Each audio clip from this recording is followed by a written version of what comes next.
dia, gente boa! Feliz segunda para vocês aí, ótimo começo de semana. E estamos também começando aqui um novo livro da Bíblia. Estamos hoje em Tiago, capítulo 1, livrozinho curto. Nós vamos entender quem escreveu, por que escreveu, aonde que escreveu, já já. Livrozinho curto, mas prepara que vem bomba aí, tá? Tiago é conhecido como um livro que fala algumas coisas na lata. Nós vamos ver por que ele fala na lata. Vamos ver o que estava se passando e vamos aprender estudando essa semana todos os 5 capítulos de Tiago. Então nós vamos ver esse livro por completo.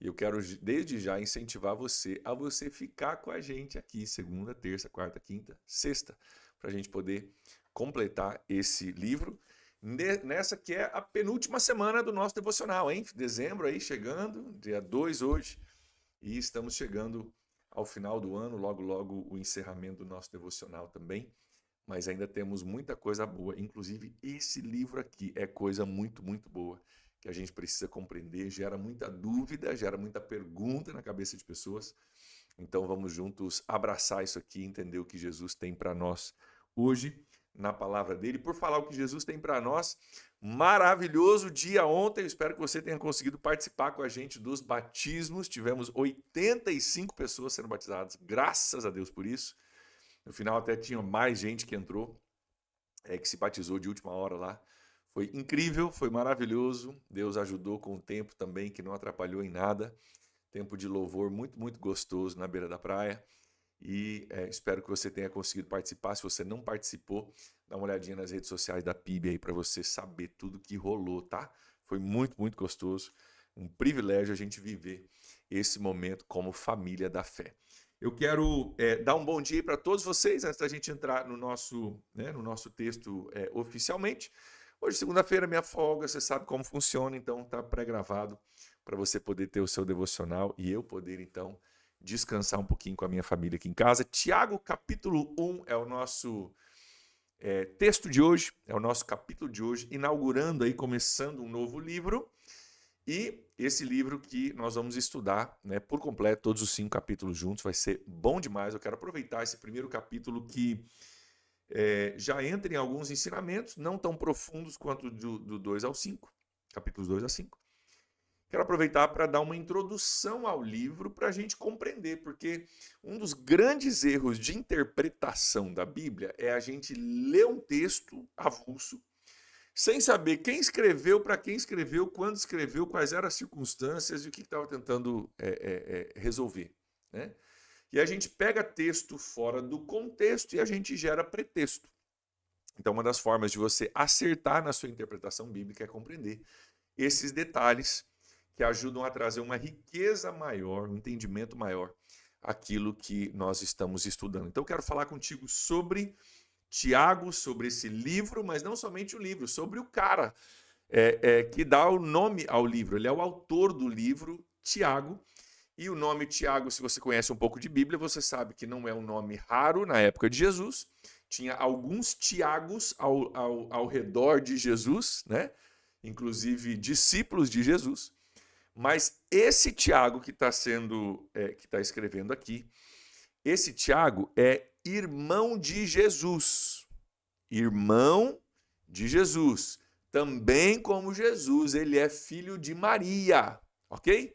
Pastor, da onde você está tirando isso? Vamos comigo aqui, porque tem muita gente que nunca viu isso. Olha só.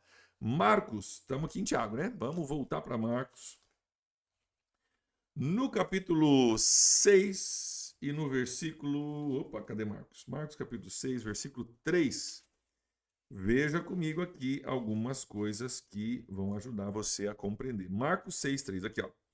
Não é esse o carpinteiro, filho de Maria? Vou pôr aqui, deixa eu pôr a minha marquinha aqui, aí vai ficar mais fácil para eu poder mostrar para você.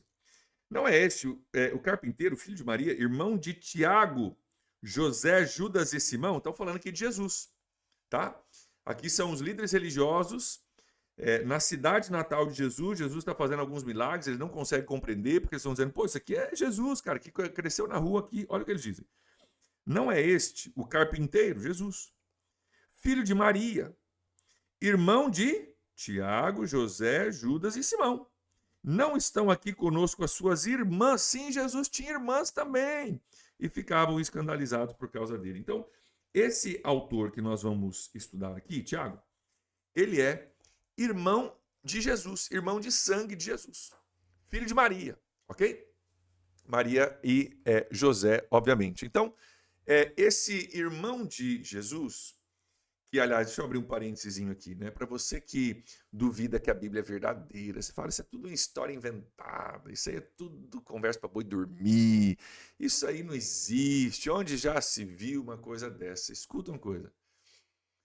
Jesus, se ele não fosse de verdade, você acha que o irmão dele, que, cara, nasceu e morou dentro da casa junto com Jesus, se tornaria um seguidor de Jesus, pregador do evangelho, líder de igreja em Jerusalém e morreria declarando que Jesus é o Filho de Deus, o caminho, a verdade e a vida? Você acha que o irmão de sangue, cara, quem está dentro da casa é quem mais sabe dos nossos defeitos. Se ele não tivesse motivo para acreditar e construir a sua vida, a sua fé em cima de Jesus, ele não teria feito isso, não teria escrito o que ele escreve aqui. Então, é Tiago, irmão de Jesus, que ao escrever o que nós vamos estudar nos próximos dias aqui, você vai ver que ele é uma das grandes provas de Jesus ser de fato quem ele é. Porque quem mora com a gente sabe melhor dos nossos defeitos, né? E tá aqui um cara que escreve 5 capítulos, dizendo, ei, fica firme, esse é o caminho, não tem outro caminho, fica firme, cara, vamos junto, tá difícil, mas não vamos largar, porque Jesus é o único caminho. Então, ele é o irmão de Jesus. Pedro se tornou o líder da igreja em Jerusalém, logo ali depois né, de Atos dos Apóstolos. Lembra que é Pedro que prega em Atos, né, e 3.000 pessoas são convertidas, são batizadas e tal, a igreja começa a explodir em Jerusalém. Com o passar do tempo, a igreja começa a expandir, porque Jesus falou, vocês vão ser minhas testemunhas, Jerusalém, Judéia, Samaria, até os confins da terra. E o negócio vai se expandindo e Pedro vai indo junto nessa expansão. Pedro vai liderando essa expansão da igreja, junto com Paulo, que era um grande missionário, e quem fica em Jerusalém, um dos grandes líderes da igreja, que fica em Jerusalém, cuidando da galera que estava ali, da primeira igreja, né, da primeira galera que se converteu a Jesus em Jerusalém, é justamente o nosso amigo Tiago, que nós vamos estudar. Ele se torna um dos grandes líderes da igreja, um pilar para aquela igreja lá em Jerusalém. E a igreja em Jerusalém, a gente precisa entender isso. Obviamente, né? Ela é composta primeiramente por judeus convertidos ao cristianismo. Pessoas que eram judeus, como Jesus também era um judeu, né? Mas que após verem a morte e a ressurreição de Jesus, a pregação do evangelho, todos os milagres de Jesus, se convertem ao cristianismo e entendem que Jesus de fato é o Messias que a Bíblia no Antigo Testamento promete. Muito judeu hoje não reconhece Jesus como Messias. Não tiveram seus olhos abertos para compreender isso ainda. Mas esses judeus falam, cara, é esse o cara que todo o Antigo Testamento fala a respeito dele. Então eles se convertem ao cristianismo e começam então a criar ali um movimento de cristãos. Mas esse movimento, debaixo da liderança aqui de Tiago, passa por algumas dificuldades. 2 dificuldades que acontecem. A primeira, não tem muito o que se fazer. Tem uma seca na região. Essa seca, ela gera um período de fome, de escassez de comida, tá? Hoje nós vivemos num mundo um pouco mais globalizado, onde se tiver uma seca na nossa região, a gente tem comida vindo de tudo quanto é lugar do Brasil e do mundo, então a gente consegue, né, pode subir o preço um pouco, mas a gente consegue, né, resolver isso, a gente consegue equilibrar isso de uma forma um pouco mais tranquila. Naquela época, se tivesse uma seca na sua região, toda a galera ali vai subir o preço com certeza e pode acabar faltando comida. Então, o que acontece é que acontece uma seca, uma fome, né, e uma necessidade, literalmente uma necessidade, um perrengue, né, que não só eles estão passando, mas eles também, né, estão passando ali em Jerusalém, que tem a ver com essa seca que trouxe falta de comida. Mas além disso, eles também estão sofrendo uma perseguição pelos líderes judeus em Jerusalém. Porque lembra, cara, os líderes judeus em Jerusalém perseguiram Jesus a ponto de matá-lo, ok? Foram os líderes judeus, os chefes dos sacerdotes, papapá, que foram para Pôncio Pilatos, que foram lá tramaram tudo isso, tramaram contra Paulo, levaram, né, Paulo acabou indo para Roma, ele foi morto em Roma, tudo isso é perseguição, ok? De judeus que não se conformavam com o movimento cristão, que se escandalizaram com o fato de Jesus ser o Filho de Deus. Então, eles estão perseguindo a igreja em Jerusalém, estão, né, tramando contra. Talvez isso tenha até piorado a situação da fome, porque quando você é perseguido, talvez tenha pessoas que não queiram te dar um emprego. Talvez tenha gente que não queira vender para você. Talvez tenha gente que não queira fazer negócios contigo, ok? Então, tudo isso acontece na igreja em Jerusalém. E Tiago, ele entra nesse contexto para ser um líder, para ser um homem que se torna um pilar dessa igreja até a sua morte. Ele sustenta, ele ajuda, ele fortalece, ele prega, ele puxa a orelha, ele ensina essa igreja de uma forma muito, muito bonita. E o que você vai perceber no livro de Tiago, isso é muito interessante de você ver. Quando você enxerga isso aqui, você começa a ver em todas as frases de Tiago. Você já vai ver aqui no capítulo 1. Tiago, ele é muito inspirado pelo Sermão do Monte de Jesus, Sermão do Monte, tá? Lá onde Jesus fala das bem-aventuranças, por exemplo, que vai aparecer aqui no capítulo 1. Ali onde Jesus fala, né? É o melhor sermão, a melhor pregação de Jesus, sem dúvida nenhuma, o Sermão do Monte. Melhor sermão do mundo até hoje, Sermão do Monte, ok?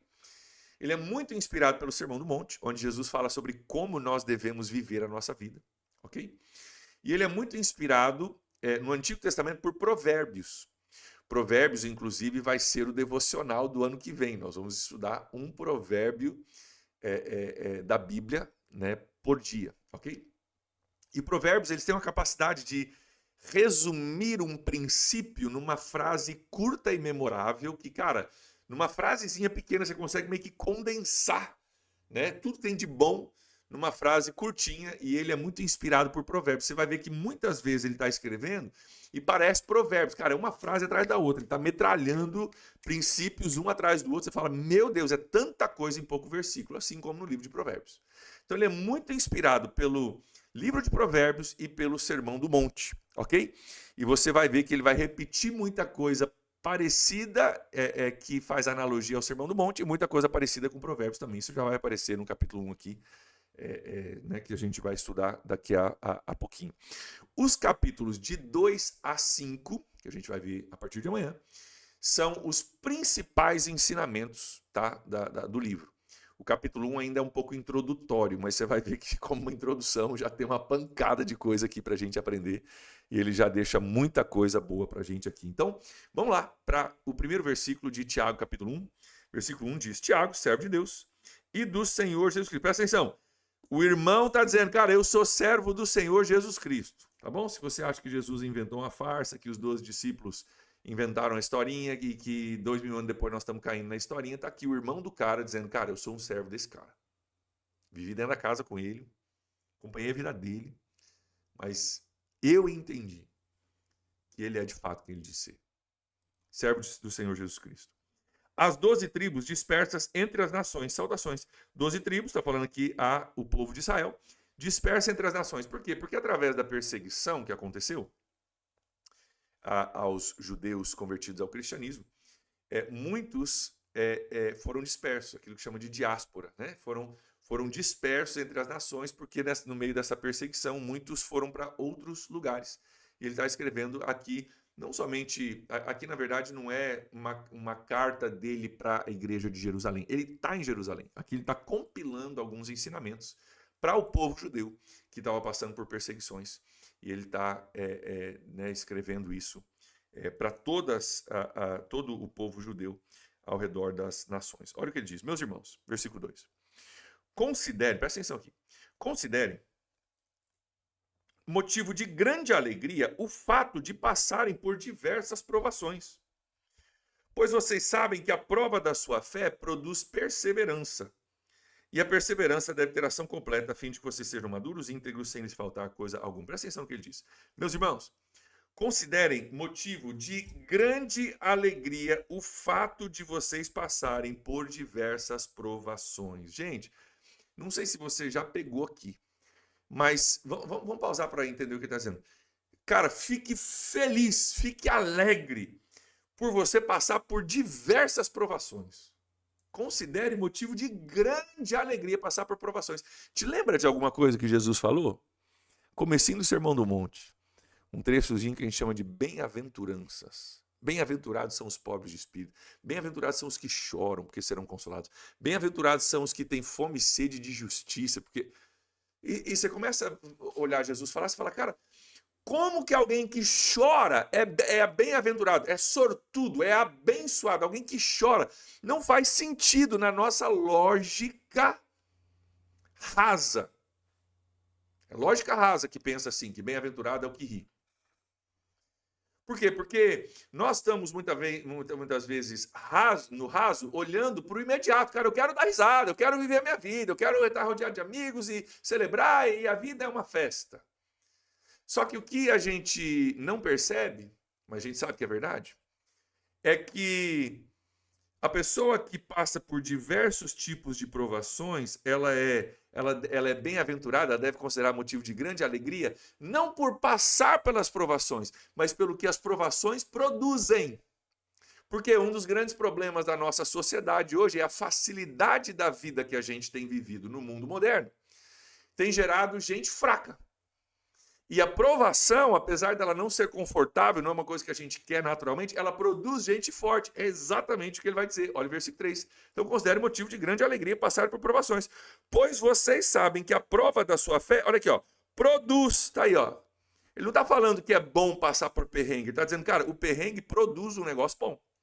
Produz o quê? Perseverança. Sabe o que é perseverança? Capacidade de não desistir em meio às dificuldades. Perseverança. Sabe? Capacidade de ficar firme.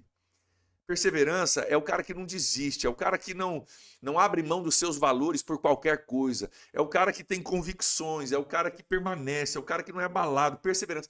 As provações produzem perseverança. Ele diz, cara, você é bem-aventurado porque vai produzir em você algo de extremo valor. De extremo valor. E ele continua. E a perseverança deve ter ação completa a fim de que vocês sejam maduros e íntegros, sem faltar coisa alguma. Então ele diz, cara, se você permitir esses processos na sua vida, você vai herdar uma perseverança, uma maturidade, uma integridade. Por quê? Porque se eu não sou íntegro, se eu não sou integrado na hora do perrengue, eu me despedaço todo. Eu desmonto. Se eu não sou integrado, se Deus não está integrado em todas as áreas da minha vida, na hora do perrengue eu desmonto. Desmonto. É o cara que segue Jesus enquanto está tudo bem. Nossa, minha empresa está bem, minha família está bem, meu dinheiro está bem, minha conta bancária está boa e eu amo Jesus. Aí o negócio pega e o cara fala, agora que não deu boa, eu não quero Jesus mais não. Por quê? Porque Jesus ele não está íntegro. Não foi integrado em todas as áreas da vida dele. E as dificuldades, as provações geram em nós, produzem em nós uma perseverança, uma integridade, né, da gente realmente ser refinado, ser, às vezes, torcido como um pano, né, para tirar de nós, que às vezes você pega um pano, né, ele não está pingando água, mas ainda tem muita umidade ali, ainda tem muita coisa. Às vezes tem coisa na nossa vida que a gente não está ainda solto no pecado, mas ainda tem coisa ali que precisa ser resolvida. Às vezes Deus precisa dar aquela torcida para tirar aquilo que ainda resta na nossa vida, para que nós possamos ser 100% dele. Olha aqui como parece com Provérbios que ele vai dizer no versículo 5. Se algum de vocês falta sabedoria, peça a Deus que dá a todos livremente de boa vontade. Olha ele falando de sabedoria aqui. Ele começa já falando aqui, parece que das bem-aventuranças, né? E aqui já está falando de sabedoria. Né? Ele diz, cara, se você falta sabedoria para alguma coisa, não sabe fazer, peça a Deus e ele vai te ajudar. Peça a Deus, ele vai te ajudar. Vamos olhar o versículo 9 ao 11, parece confuso, mas olha que interessante que ele diz. O irmão de condição humilde deve orgulhar-se. O irmão de condição humilde deve orgulhar-se quando estiver em elevada posição. E o rico deve orgulhar-se caso passe a viver em situação humilde. Como assim? Porque o rico passará como a flor do campo, pois o sol se levanta, traz o calor e seca a planta. Cá então a sua flor e a sua beleza é destruída. Da mesma forma, o rico murchará em meio aos seus afazeres. O que ele está falando aqui? Lembra que o povo está passando no meio de um perrengue. É seca, fome, perseguição. E está dizendo, cara, não se apoie na sua riqueza. Jesus e Tiago que não é contra você ter recursos, mas diz, cara, não se apoia nisso. Por quê? Porque isso aí, ó, passa rapidinho. A gente descobriu isso de uma forma muito prática na Covid, né? Na Covid, cara, não tinha mais. No começo ali não tinha mais rico, não tinha mais pobre, não tinha velho, novo, não tinha onde você morava, que emprego você tem. Cara, todo mundo, né, com receio, com medo, precisando da mesma coisa, de uma vacina, precisando de um cuidado médico. E a gente percebeu que na Covid deu uma alinhada em tudo. Cara, independentemente do teu recurso ou do teu grau de escolaridade. O fato é que nós todos tínhamos a mesma necessidade, os mesmos receios, as mesmas apreensões e assim por diante. E crises, como a Covid foi uma crise, crises geram um nivelamento.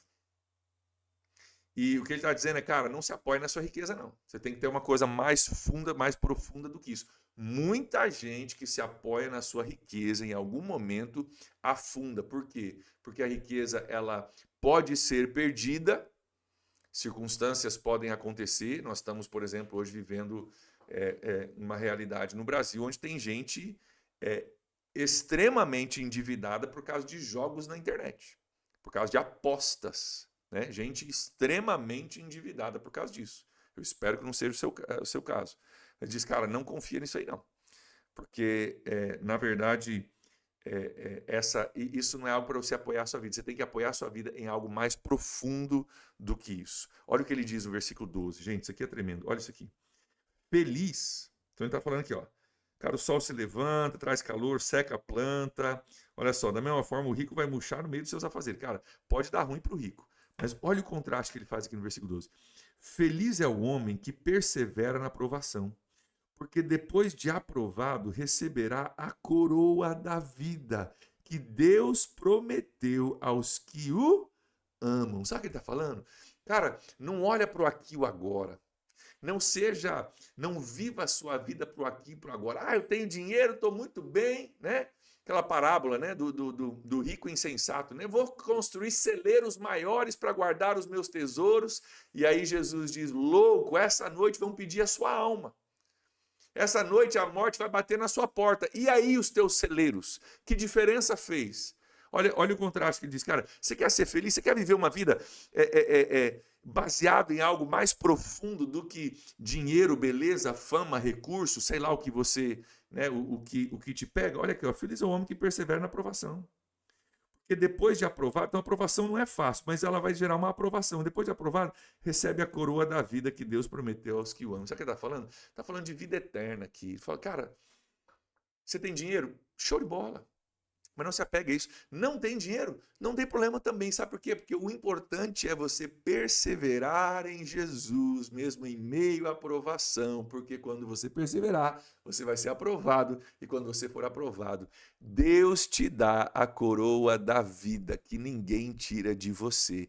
E esteja você passando por um momento muito bom da sua vida, muito dinheiro, muito recurso, muita saúde, muita alegria. Show de bola, mas é passageiro. Esteja você passando por um perrengue na sua vida, pouco dinheiro, pouco recurso, pouca saúde, poucos amigos. Show de bola, mas é passageiro. Sabe o que não é passageiro? A vida eterna. Então ele está dizendo aqui, cara, cuidado para não se apegar ao temporário, ao terreno, ao finito e você abrir mão daquilo que é eterno. Você precisa perseverar para ser aprovado. E se você for aprovado, Deus te dará a coroa. Coroa é uma coisa, né? Um marco de realeza, né? É um símbolo da realeza. Cara, a coroa da vida, de alguém que chegou num determinado lugar, num determinado status, alguém que, sabe, foi elevado a um outro nível. A coroa também é uma recompensa. Usavam-se, né? Não eram coroas de ouro, mas usavam-se coroas, né? Na premiação dos Jogos Olímpicos, por exemplo, né? na Grécia usava-se uma coroa muitas vezes feita de ramos de oliveira, né? Então, cara, você vai receber a coroa da vida, você vai receber um prêmio, você vai receber a recompensa, cara, é vida eterna. Então, é que Deus prometeu àqueles que o amam. Então, o importante é você viver com o seu coração amando Jesus, perseverando, ficando firme, independentemente das circunstâncias. E aí ele vai dar um monte de dicas aqui, vai dar uma metralhada aqui, na verdade, uma metralhada de conselhos, e aqui parece o livro de Provérbios. Eu vou só ler rapidinho com você alguns pontos altos e depois eu quero aplicar por causa do nosso tempo. Olha aqui o que ele diz, começando aqui no versículo 13, olha só. Ele diz, cara, quando alguém for tentado, jamais diga eu estou sendo tentado por Deus. Deus não pode ser tentado pelo mal e a ninguém tenta. Cada um, porém, é tentado pelo seu próprio mau desejo, sendo este arrastado e seduzido. Então, esse desejo, tendo concebido e dado a luz ao pecado, o pecado, após ser consumado, gera a morte. O que ele está dizendo? Cara, mas está difícil, eu estou sendo tentado, está muito difícil. Não, cara, não tem negócio de Deus estar tentando ninguém, não. É o pecado em você que está te arrastando para longe. Se liga e lida com o pecado. Ele já está começando a dar algumas dicas. Ele continua metralhando aqui no versículo 19 em diante. Eu vou ler só alguns pontos. Olha aqui comigo. Sejam prontos para ouvir, tardios para falar e tardios para se irar. Ó, pronto para ouvir, tardio para falar. Fala menos e ouve mais. É basicamente o que ele está falando aqui, tá? Fala menos e ouve mais. Olha aqui, ó. Livrem-se de toda a impureza moral e da maldade que prevalece. Aceitem humildemente a palavra implantada em vocês, que é poderosa para salvar você. Ó, se livra do pecado aí, mano. Vai para a palavra de Deus. Versículo 22. Sejam praticantes da palavra e não apenas ouvintes, enganando-se a si mesmos. É o cara que ouve a palavra, vai no culto, ouve o pastor pregar, fala amém e acha que porque falou amém tá salvo. Tá dizendo, se liga. Você tem que viver essa realidade. Não adianta você estar... Cristianismo não funciona por osmose, gente. Né? Não tem a ver com eu estar no meio de um povo cristão, então agora eu sou cristão também. Pegou em mim, os átomos cristãos passaram das pessoas que estavam sentadas ao meu redor para mim. Agora a salvação, os átomos da salvação passaram para o meu corpo. Não, é uma decisão tua, você tem que viver a tua salvação. Ele está dizendo, cara, seja praticante da palavra, não apenas ouvinte, porque se você for só ouvinte, você engana-se a si mesmo. Continua. Observe atentamente a lei perfeita que traz a liberdade e persevere na prática dessa lei. Não esquecendo o que ouviu, mas praticando. Será feliz naquilo que você fizer. Se alguém se considera religioso, mas não refreia a língua, engana-se a si mesmo. Você é um cara muito crente, mas vive fofocando. Já está se enganando aqui, ó. Sua religião não tem valor algum. A religião que Deus, o nosso Pai, aceita como pura e imaculada é essa. Cuidar dos órfãos, das viúvas, das dificuldades, nas suas dificuldades, e não se deixar corromper pelo mundo. Cara, fazer o bem ao próximo e não ser corrompido pelo mundo. Ele já começa a metralhar um monte de coisa aqui. Não sei se você percebeu, né? Mas eu tô passando rápido, mas ele dá uma metralhada aqui, hein? Cara, para de ser fofoqueiro, para de dar desculpa pro teu pecado, para de só ouvir a palavra e não praticar. Ele vai metendo, né? Já entra com a sola aqui. E Tiago, se você conhece Tiago, ele é um livro controverso porque ele entra de sola mesmo. Nós vamos ver isso nos próximos capítulos, tá?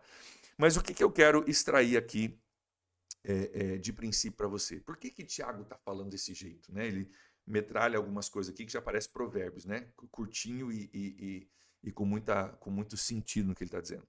Por quê? Porque, queridos, lembre que o povo para o qual ele está escrevendo está passando por perseguição. Estão numa batalha.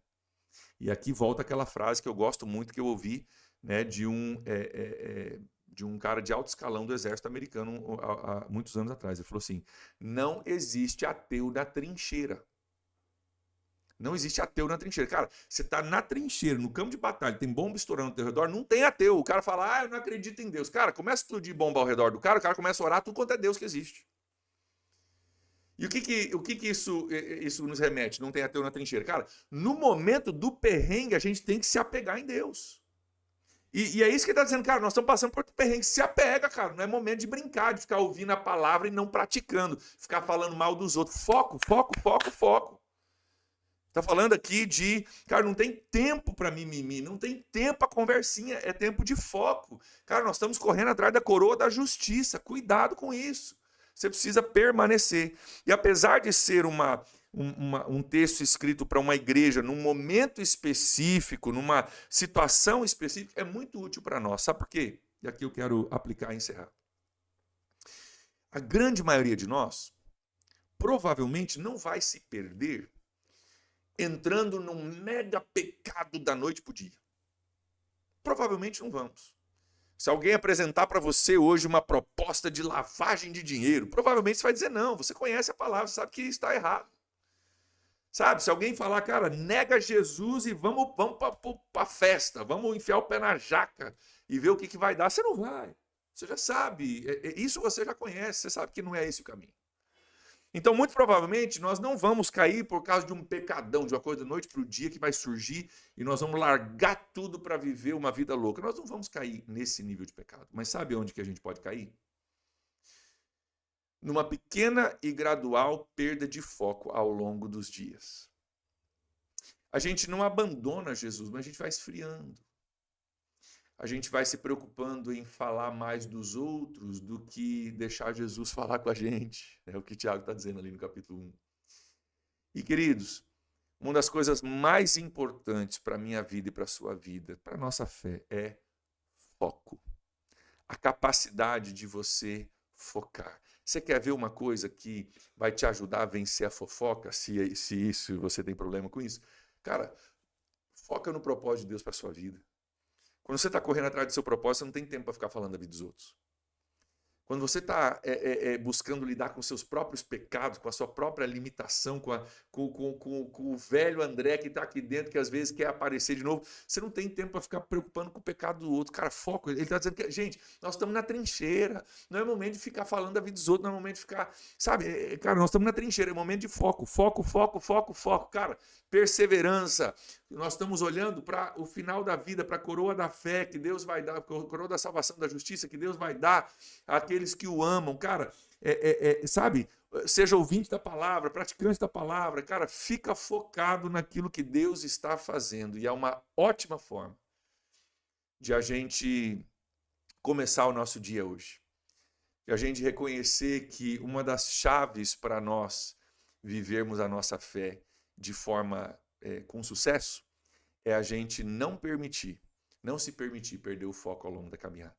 Grande maioria de nós não vai desviar da fé por causa de grandes pecados, mas corremos o risco, sim, de perdermos o nosso foco. E Tiago, não somente hoje, mas nos próximos dias, vai nos ajudar. Preparem, aperta o cinto aí, porque vem mais metralhada. Tiago não brinca em serviço, não.